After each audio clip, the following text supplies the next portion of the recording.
চিহ্নিত গণহত্যাকারী হওয়া সত্ত্বেও বন্ধুরা, আজকের এখানে বক্তারা বিস্তারিতভাবে দেশের কথা, মানুষের কথা, অর্থনীতির কথা, রাজনীতির কথা, বিশ্বের কথা সুচারুভাবে তারা তুলে ধরে।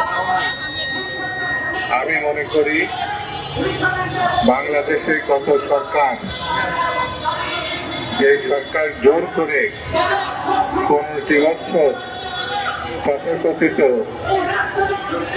ভোটের নামে, তামাশার নামে, তামাশার মধ্য দিয়ে ক্ষমতা আঁকড়ে ছিল, তারা হচ্ছে বাংলাদেশের জন্য সব থেকে বিপজ্জনক। শেখ হাসিনা নিজেকে গণদুশ্মন হিসাবে, গণশত্রু হিসাবে তার কার্যক্রমের মধ্য দিয়ে নিজেকে জাতির কাছে, বিশ্ববাসীর কাছে তুলে ধরেছে। এত বড় ফ্যাসিস্ট, এত বড় গণহত্যাকারী, এত বড় লুটপাটকারী বাংলাদেশের 54 বছরে কখনো কেউ ঘুরে দেখেনি। শেখ হাসিনা যখন এখন পলাতক অবস্থায়, যে দেশটি বাংলাদেশের ব্যবসা বাণিজ্য বন্ধ করে দিয়েছে, বর্ডার সিল করে দিয়েছে, দেশের জনগণ পার্শ্ববর্তী দেশে যেতে পারে না, যারা এই দেশকে শত্রু ভাবাপন্ন দেশ হিসাবে মনে করছে, সেই ভারতের কোলে গিয়ে তিনি আশ্রয় নিয়েছে। আওয়ামী লীগ এত বড় নির্দয় নির্মম শক্তি হওয়া সত্ত্বেও, চিহ্নিত গণহত্যাকারী হওয়া সত্ত্বেও তাকে তারা আশ্রয় দিয়েছে। বন্ধুত্বের মুখোশে তারা গণহত্যাকারীকে সমর্থনের মধ্য দিয়ে গণতন্ত্রের বিপক্ষে অবস্থান নিয়েছে।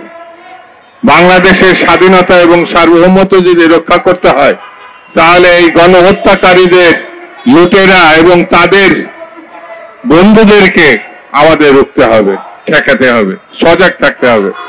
আর তা যদি সজাগ না থাকে, তাহলে আমাদের বড় ধরনের ক্ষতি হয়ে যেতে পারে। বন্ধুরা, আজকে আমি বেশি কথা বলবো না, শুধু এতটুকু বলবো, বাংলাদেশের নির্বাচিত সরকারকে যারা ঠেকাতে চাবে, যে নির্বাচিত সরকার জনগণের ভোটের মাধ্যমে বাংলাদেশে ক্ষমতা গ্রহণ করবে, জনগণের হৃদয় সরকার হিসাবে আসবে, সেই সরকার আসতে পারে জনগণের ভোটের মধ্য দিয়ে। আর সেই ভোটকে যারা বিভিন্ন টালবাহানা, বিভিন্ন ওজর আপত্তি, বিভিন্ন মতলবী কাণ্ড খানখানার মধ্য দিয়ে ঠেকাতে যাবে, তারা হচ্ছে বর্তমানে সব থেকে দেশের গণতন্ত্রের, স্বাধীনতা, সার্বভৌমত্বের সব থেকে বড় শত্রু। এটা আমাদেরকে মনে রাখতে হবে।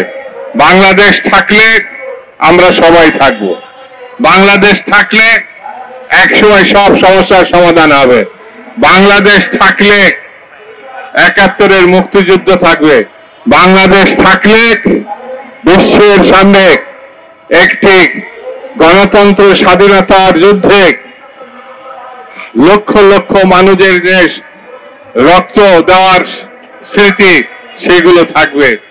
সেই বাংলাদেশকে রক্ষা করতে হলে, স্বাধীনতার সার্বভৌমত্ব রক্ষা করতে হলে পরীক্ষিত নেতৃত্ব, দেশনেত্রী বেগম খালেদা জিয়া, জনাব তারেক রহমান যে লড়াই 17 বছর ধরে করেছেন, যে লড়াইয়ের মধ্য দিয়ে আপোষ কখনো করেন নাই, সেই নেতৃত্বের দিকে আমাদেরকে আমাদের সমর্থনের হাত বাড়িয়ে দিতে হবে এবং সেই নেতৃত্বের পারে বাংলাদেশকে রক্ষা করতে। সেই জন্য আসুন আমরা সকলে ঐক্যবদ্ধভাবে বাংলাদেশকে রক্ষা করি, স্বাধীনতাকে রক্ষা করি, গণতন্ত্র পুনঃপ্রতিষ্ঠা করি।